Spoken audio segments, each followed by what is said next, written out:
Hallöle, ihr wundervollen Menschen. Schön, dass ihr wieder eingeschaltet habt.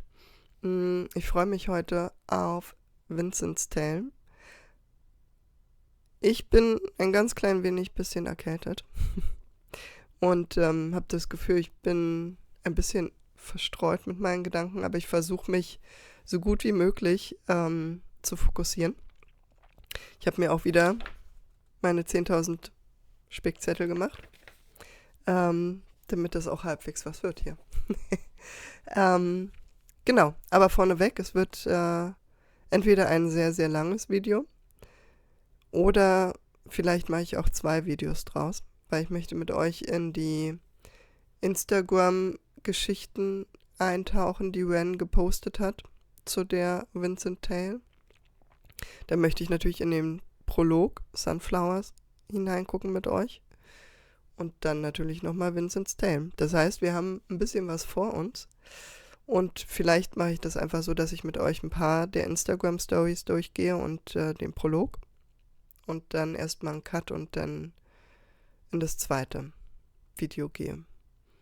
Aber entscheide ich spontan und ihr werdet es dann einfach sehen, wofür ich mich entschieden habe. So, aber bevor wir zu viel Zeit verschwenden, lasst uns loslegen. So, dann rufen wir das hier mal auf und legen hier los. You need time, Richard. Oh, come on. You've been dodging the counselling sessions, mate. It's policy for a reason. Yeah, going through that's going to mess with anyone's head, yeah? I don't need sessions. I'm fine. He came at me, 6 stabs in that girl, Mark. I had no choice. I get it. She was just a kid. I get it, okay? All right? But you're sat here 3 months on, drowning in paperwork, scowling at anyone even bloody looks at you. You've been a right pain in the arse, mate. All right, cheers. Don't be like that, Rich. I'm not riding you for no reason here. The whole team's walking on eggshells around you. I asked you for those McLean files at least 4 times last week, and all I got was attitude every time I brought them up. Fine, I hear you. I'll get them done and on your desk. It is just a sodding report, though. Do we have to make it such a big deal? It's not even a sodding report. It's a witness statement summary. And I had to get Freddie on them on Friday because they're just about to go in front of the judge. See, this is what I'm talking about, Rich. You're not here. You're not even close, mate. This isn't me, Mark. You know I've always been solid. 10 years, not a foot wrong. I just need to get And back I've out known there. you all that time. Spotless. Like clockwork. But this, you're not the same bloke. Now, I've let it slide. I've kept you on the desk through the investigation, but I am out of moves here. You can give me a chance. You know I'll sort it. I'll work better again. You know I need this. I can make it work. Just get yourself back up and running. The job's always here for you. It's not that bad. I spoke to Kate earlier. She said you're going through the same thing at home. Look, they need you more than we do. Fuck off, Mark. Don't you dare talk about my family. This is exactly what I'm talking about. It's over, Rich. I'm just trying to help you here, and you're straight for the jugular again and again. You're on leave. What? Now. Go home, get yourself straight. I need the old you, not this. Are you serious? Badge.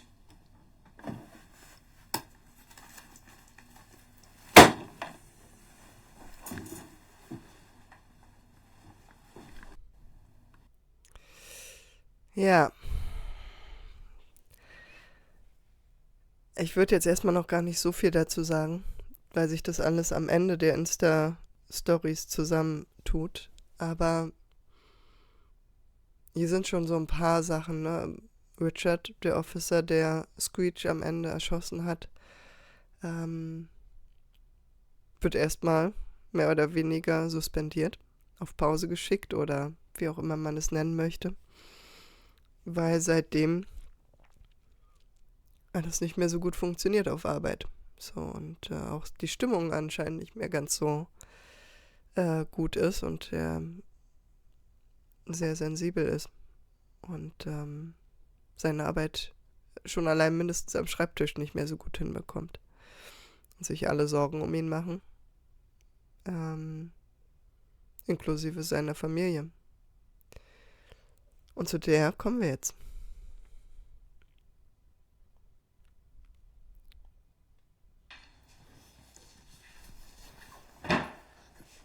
Sarah, where the hell have you been? You're out half the night and you roll in after 9 like it's nothing. What's wrong with you? It was at Mia's. I told you I'd be late. It's not even that late. What's wrong with me? You're out there, no call, no text, hoodie up like you're some sort of yob traipsing around with God knows who. Do you think that's fine, Sarah? I don't get you. I was safe. It was Mia's, not some random place. Why are you flipping out like this? Because you don't think. You have no sense. You're just a kid. Do you have any idea what... Just get upstairs now. What are you on about? You've gone mad. I shouldn't have to listen to you every time you lose your head at me over nothing. It's not fair. I'm not just some kid. I'm not staying for this. This wasn't...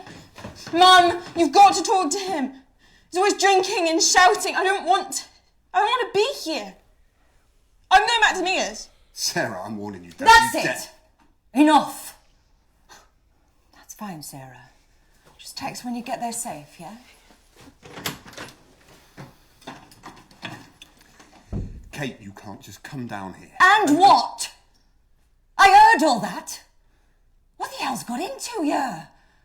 She's 14, Richard, and you're tearing into her like she's done something awful.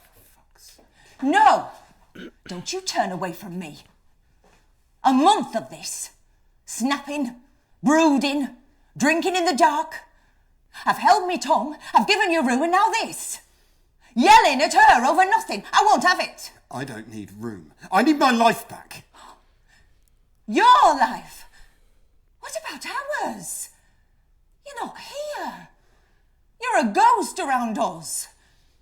She's tiptoeing round you. I'm knackered holding us all together, and you're too bloody stubborn to say it.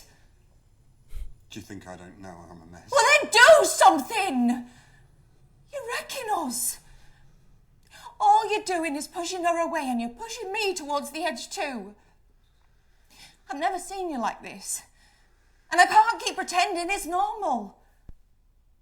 I didn't ask for any of this. None of it's on me. No one's saying it is, Richard. God's sake. It's not about fault. But you're the only one who can pull yourself out of this hole. We can't keep waiting for you to snap out of it.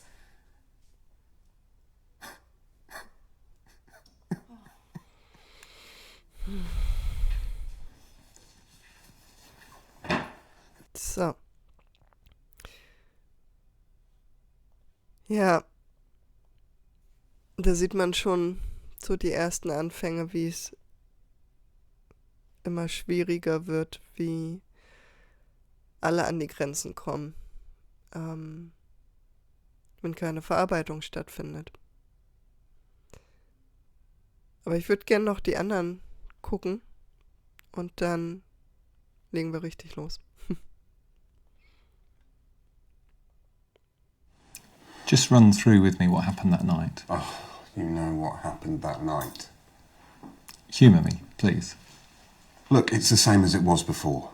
Up Brook Mews, that night, lad runs at me, knife dripping, 6 stabs in her, 14-year-old girl dead before I arrived. I yell, he doesn't stop, 4 shots, he's down, done.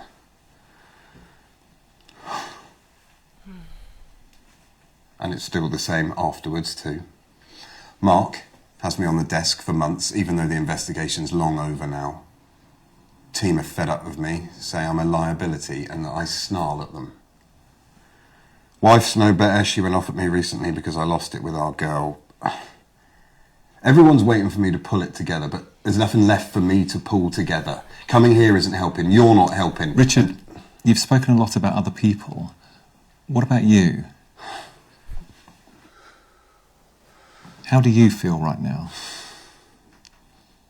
I don't know. I'm pissed off all the time. I just want things to go back to the way they were before, but I'm getting further away every day, and telling the story over and over again isn't changing that. I hear what you're saying. Right now it doesn't feel like anything's improving, but try not to force it. Thinking back to before, what was the hardest part for you to let go of?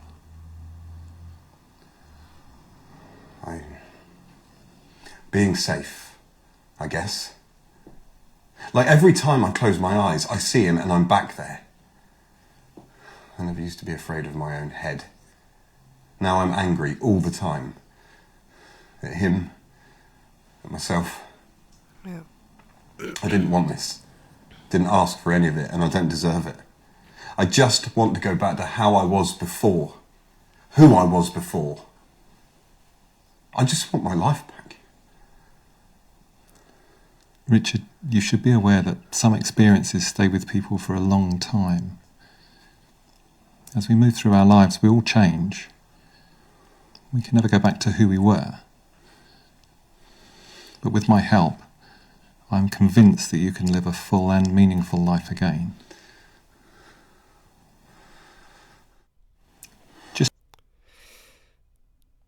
Ja. So. Das, was man hier sehr gut sehen kann, ist so eine ganz, ganz klassische posttraumatische Belastungsstörung. So.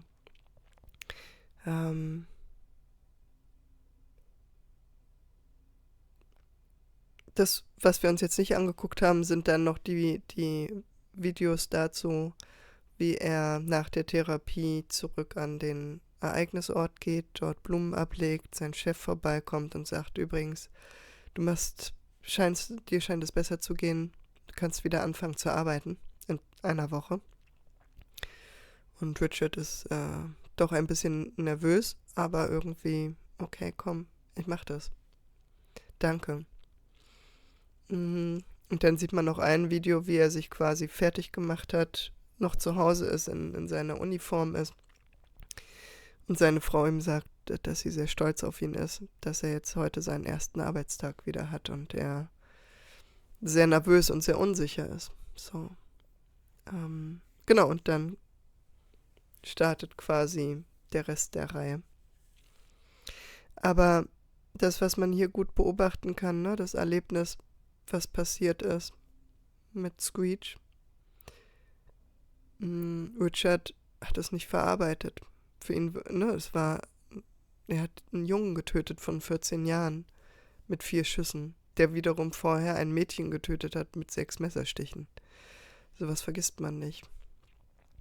Und manche verfolgt das ein bisschen länger. So, die kriegen vielleicht die Bilder nicht mehr aus dem Kopf oder bestimmte Geräusche nicht mehr aus dem Kopf, bestimmte Worte, die gesagt wurden, Gerüche, irgendwie sowas, was sich so eingebrannt hat, weil das Gehirn in dem Moment, wo es passiert ist, so überfordert gewesen ist, dass es das nicht verarbeiten konnte. Und deswegen hat es das nicht nach hinten gepackt, als ad acta gelegt, es passiert nicht mehr wichtig, in dem Sinne nicht mehr wichtig, sondern es ist noch an dem Punkt, wo es immer wieder aufgerufen wird und sich immer wieder so anfühlt, als wäre es noch aktuell, als wäre es noch immer wieder Gegenwart. So.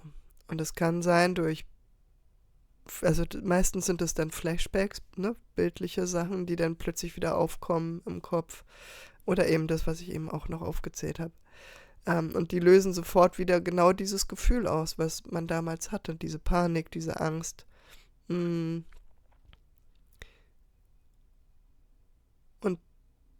das ist schwer, da wieder rauszukommen und das wirklich zu verarbeiten. Und die meisten wissen nicht wie. So, und versuchen es irgendwie wegzudrängen. Und dann, wie man jetzt bei Richard gesehen hat, fängt es an mit Alkohol zum Beispiel oder Beruhigungstabletten. Die Leute fühlen sich ohnmächtig, diesen Emotionen und Bildern ausgeliefert, werden dann entweder depressiv oder werden wütend und aggressiv. So. Flüchten sich in irgendwas hinein, um dem nicht mehr ausgeliefert zu sein oder so wenig wie möglich ausgeliefert zu sein. Und bei Richard ist es unter anderem eben Alkohol, wie man schon gehört und gesehen hat, und eben diese Wut, diese Gereiztheit. Ne? Das Nervensystem bleibt ja weiterhin auch in diesem Zustand von Kampf oder Flucht. So. Das heißt, sein Gehirn schüttet die ganze Zeit sowieso weiterhin Adrenalin aus. Und er ist die ganze Zeit unter Anspannung. Und die Wut ist mehr oder weniger so eine Form von Kampfmodus, ne? Dieses verzweifelte, es muss sich ändern, ich halte das nicht mehr aus. So. Und diese kontinuierliche Angst, die sich dann wiederum bei seiner Tochter widerspiegelt. Ne? Also, dass er sich so sorgt um seine Tochter, die auch interessanterweise 14 Jahre alt ist. Genau wie Jenny und Screech. Und die kleinsten Kleinigkeiten, ne? So, sie geht einfach nur aus dem Haus, trifft sich mit Freunden und er völlig in Panik und kann damit nicht umgehen, also motzt er sie an. So, und wird wütend. Und der Alkohol hilft nicht besonders gut. So, und dann sieht man, wie die Frau, ne, eingreift und sagt, das geht so nicht weiter, du musst dir aktiv Hilfe suchen. Therapie. Und ja, in dieser Therapie sieht man dann wiederum, dass Richard sich da mit den Geschichten immer wieder im Kreis gedreht hatte. Ich erzähle das jetzt nochmal und ja, und das war so und so. Alles in- und auswendig. Das hilft nicht, darüber zu reden. Nicht so doll meistens. Und es braucht für solche Sachen oft genug auch spezielle Methoden. Ich selbst arbeite zum Beispiel unglaublich gern mit Augenbewegungen, also sowas wie EMDR, Brainspotting oder EMI. Man kann aber auch sehr gute Erfolge erzielen, zum Beispiel mit Ego-State-Therapie, wobei ich das wahrscheinlich eher bei Komplextrauma einsetzen würde als bei Monotrauma. Also hier handelt es sich ja eher um ein Monotrauma, ne? Also es ist ein einmaliges Erlebnis, was er nicht verarbeiten kann. So.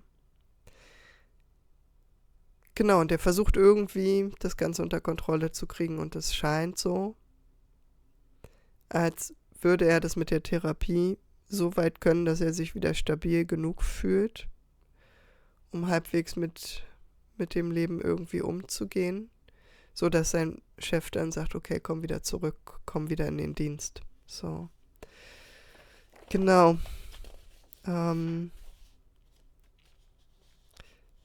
Na, und er hat auch gesagt, das fand ich ganz wichtig, ich würde das ja gerne loslassen. Ich würde gerne einfach wieder in den normalen Zustand. Ich würde gern wieder der Alte sein. Ich will das so sehr. Und trotzdem habe ich das Gefühl, dass ich mich mit jedem Tag immer mehr von mir entferne. Und es liegt nicht daran, dass er es nicht genug versucht oder nicht genug will, sondern das ist Teil der Traumatisierung. So. Und wie das innere System das verarbeitet und damit umgeht. Und es kann zu einer Selbstentfremdung führen. So. Von daher, Richard hat da echt ordentlich was durchgemacht und ich finde das unglaublich cool, dass Ren diese Perspektive zeigt. So. Dass da nicht halt einfach nur die krasse Geschichte von Jenny und Screech stattgefunden hat, sondern dass im Hintergrund, das, was man nicht gesehen hat, eben die Geschichte von Richard passiert ist. Und es hätte auch sehr gut sein können, dass Richard nicht zur Therapie geht, weil er mit seinem Problem irgendwie nicht klargekommen wäre, weiter aggressiv geworden wäre, weiter getrunken hätte, vielleicht irgendwann dazu übergegangen wäre, die Wut an jemandem auszulassen. Entweder an sich, Selbsthass, an Freunden, an Fremden. Vielleicht hätte er irgendwann nicht nur beleidigt, vielleicht wäre er irgendwann handgreiflich geworden. Und dann hätten wir da gesessen, hätten diese Geschichte vielleicht gehört, wie er jemanden verprügelt und hätten gesagt, ja, was für ein Arsch. So. Und natürlich ist es immer eine Entscheidung. Was heißt eine Entscheidung? Aber es gibt auch Leute, die nicht in dieser Aggression landen durch die PTBS, sondern eben in der Depression. Was genau die andere Richtung ist, ne? Von absoluter Inaktivität und Sinnlosigkeit. Wobei die Sinnlosigkeit auch bei diesem aggressiven Weg auf jeden Fall vorhanden ist. Es ist nur eine andere Art, damit umzugehen oder die Emotionen, die darauf folgen, sozusagen. Ne? Ja, genau, das war mir wichtig mit euch, dass wir uns das angucken. Und jetzt... So, ihr Wundervollen, ich bemerke, meine Konzentration ist nicht besonders gut vorhanden. Trotz meiner wundervollen Spickzettel und meiner Ausarbeitung der letzten Tage, was ich alles mit euch teilen wollte, kann ich das nicht mal halb so gut rüberbringen, wie ich mir das gewünscht hätte. Deswegen machen wir das jetzt genauso, dass ich da 2 Teile draus mache. Wir uns Vincent's Tale heute nicht mehr geben, weil ich würde euch gern die bestmögliche Version von dem geben, was ich euch sagen und mitgeben möchte. Und ich will auch ein bisschen Spaß an den Videos haben und mich nicht da so durchzwängen. Von daher hören wir heute auf. Ich hoffe, ihr konntet ein bisschen was mitnehmen. Und ihr bleibt dran. Und wir sehen uns beim nächsten Mal hoffentlich dann wieder, wenn ich ein bisschen wieder mehr ich selbst bin.